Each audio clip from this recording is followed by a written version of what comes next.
Welcome to अभ्यास school classes. हम discuss कर रहे थे आइगन वैल्यूज के बारे में। सो नेक्स्ट हमें देखना है कि अगर कोई मैट्रिक्स है और अगर उसका ट्रांसपोज है तो क्या उनकी कैरेक्टरिस्टिक रूट्स या आइगन वैल्यूज क्या वो सेम होंगी।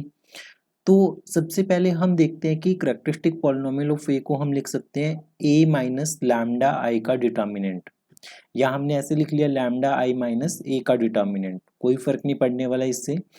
उसके बाद क्योंकि हमें पता है कि किसी भी मैट्रिक्स का डिटर्मिनेंट उसके ट्रांसपोज के इक्वल होते हैं। जैसे अगर मान लेते हैं आपने 1 2 3 4 इस मैट्रिक्स का डिटर्मिनेंट निकाला, -2 आ गया। अगर आपने इसका ट्रांसपोज कर दिया तब भी आपके पास इसका डिटर्मिनेंट क्या आएगा, -2 ही आएगा। तो ये प्रॉपर्टी हमने अप्लाई कर दी कि किसी भी मैट्रिक्स का डिटर्मिनेंट उसके ट्रांसपोज के इक्वल है। तो यहाँ पे हमने इसका ट्रांसपोज कंसिडर कर लिया। अब हमें पता है कि अगर a माइनस बी का ट्रांसपोज दिया हो तो हम लिख सकते हैं a transpose minus B transpose. तो ये आपके पास बन गया lambda I minus A transpose. देखो, अगर a की कैरेक्टरिस्टिक इक्वेशन आपके पास लैम्डा आई माइनस ए है और a ट्रांसपोज की कैरेक्टरिस्टिक इक्वेशन आपके पास होगी lambda I minus A transpose, और ये दोनों अगर इक्वल आ जाती है तो दोनों मैट्रिसेस की कैरेक्टरिस्टिक इक्वेशन सेम होगी, और इससे आपके पास जो इनके कैरेक्टरिस्टिक रूट्स आएंगे वो भी सेम आएंगे। तो मतलब कि कैरेक्टरिस्टिक पॉलिनोमियल सेम है तो लैम्डा अगर कैरेक्टरिस्टिक रूट ए का है, if and only if lambda is a eigen value of A transpose, तो इसका मतलब सिंपली कि ए और ए ट्रांसपोज के आइगन वैल्यू सेम होंगे। सिर्फ आपको इन 4 स्टेप्स पे फोकस करना है, इन 4 स्टेप्स को आपको पता होना चाहिए कि कैसे लिखना है, तो उसके बाद ये रिजल्ट ट्रू प्रूफ हो जाएगा। नेक्स्ट अगर हम बात करें तो आपके पास क्या दिया हुआ है, एक ऑर्थोगोनल मैट्रिक्स दी हुई है। ऑर्थोगोनल मैट्रिक्स में cos theta minus sine theta cos theta. इसने ये बोला है कि ये जो ऑर्थोगोनल मैट्रिक्स है इसकी एक आइगन रियल आइगन वैल्यूज होगी अगर थीटा मल्टीपल ऑफ पाई होगा। सी, इसकी आइगन वैल्यूज आपके पास कुछ भी हो सकती है, या तो रियल हो सकती है या फिर आपके पास इमेजिनरी भी हो सकती है। पर यहाँ पे बात की जा रही है कि अगर थीटा मल्टीपल ऑफ पाई होगा, अगर थीटा मल्टीपल ऑफ पाई होगा तो इसकी जो आइगन वैल्यू होगी वो रियल आइगन वैल्यू होगी।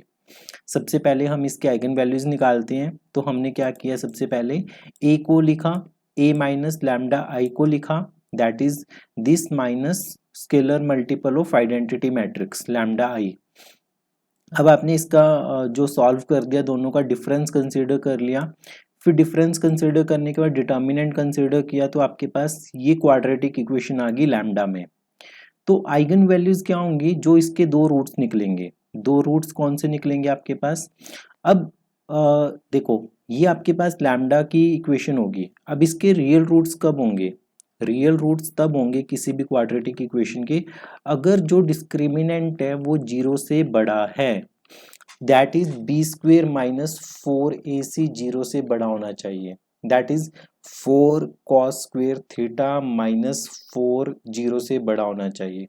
That is 4 times cos square theta minus 1 0 से बड़ा होना चाहिए। अगर ये क्वांटिटी आपकी 0 से बड़ी है तो इसका मतलब 4 तो देखो ऑटोमेटिकली 0 से बड़ा है, तो इसको तो आप हटा दो। कॉस स्क्वेयर थीटा माइनस 1 दोनों को, ये पॉजिटिव है तो इसे भी पॉजिटिव होना पड़ेगा, तो इसका मतलब कॉस स्क्वेयर थीटा माइनस 1 0 से बड़ा हो जाएगा। कॉस स्क्वेयर थीटा 1 से बड़ा हो जाएगा, कॉस स्क्वेयर थीटा 1 के इक्वल हो सकते हैं, तो इसे हम लिख देंगे कॉस स्क्वेयर 0। यहाँ पे आपका कॉन्सेप्ट अराइज होगा, अगर कॉस थीटा कॉस फाई के इक्वल है तो थीटा और फाई के बीच में क्या रिलेशन होते हैं, n pi plus minus phi. तो 1 के इक्वल था आपके पास, तो यहाँ पे कॉस थीटा कॉस 0 के इक्वल था, cos theta equal to cos 0। तो थीटा की वैल्यू क्या आ गई, n pi plus minus 0 for n any integer. तो थीटा की वैल्यू क्या आ गई आपके पास, एन पाई के इक्वल आ गई, if and only if theta is multiple of pi. तो इस प्रकार से हमने देखा कि किसी ऑर्थोगोनल मैट्रिक्स की आइगन वैल्यूज रियल होंगी अगर थीटा मल्टीपल ऑफ मतलब कि मल्टीपल ऑफ पाई होगा। नेक्स्ट एक और इम्पॉर्टेंट एग्जांपल कंसीडर करते हैं हम। अगर लैम्डा एक आइगन वैल्यू है एक मैट्रिक्स बी की, और लैम्डा बार एक आइगन वैल्यू है बी थीटा की, बी थीटा का मतलब ट्रांजुगेट हो गया। Then conversely lambda is a complex number, तो लैम्डा क्या होगा, कॉम्प्लेक्स नंबर होगा। ठीक है, तो basically if lambda eigen value दे रखी है बी बार की, लैम्डा बार आइगन वैल्यू है बी थीटा की, and conversely lambda is a complex number, हमें शो करना है कि lambda bar is eigen value of B theta. ठीक है, मान लेते हैं कि लैम्डा जो है वो आइगन वैल्यू है स्क्वायर मैट्रिक्स बी की, तो ये डेफिनेशन सेटिस्फाइड करेगा जो आपके पास करेक्टरिस्टिक इक्वेशन वाली डेफिनेशन होती है, बी माइनस लैम्डा आई।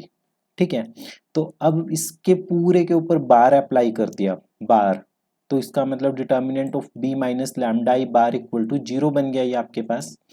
इसका मतलब कि इसका ट्रांसपोज का भी डिटर्मिनेंट सेम ही होता है, तो आपने इसका ट्रांसपोज ले लिया, तो ये कंजुगेट और ट्रांजुगेट बन गया, थीटा लिख दिया आपने इन दोनों को मिला के, ट्रांसपोज और कंजुगेट इन दोनों को मिला के थीटा लिख दिया।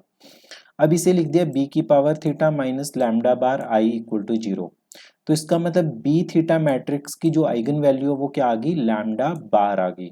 हेंस द रिजल्ट होल्ड कि अगर लैम्डा आइगन वैल्यू है बी मैट्रिक्स की, अगर बी मैट्रिक्स है आपके पास, बी मैट्रिक्स है, इसकी आइगन वैल्यू लैम्डा है, तो बी थीटा की जो आइगन वैल्यू होगी वो लैम्डा बार हो। सो इस तरीके से आप एग्जांपल सॉल्व कर सकते हो, और भी एग्जांपल सॉल्व कर सकते हो। इन केस अगर आपको कोई डाउट आता है आइगन वैल्यूज के कॉन्सेप्ट्स में या एग्जांपल्स में, तो आप मुझे व्हाट्सएप कर सकते हो इस नंबर के ऊपर 7009937180 पे।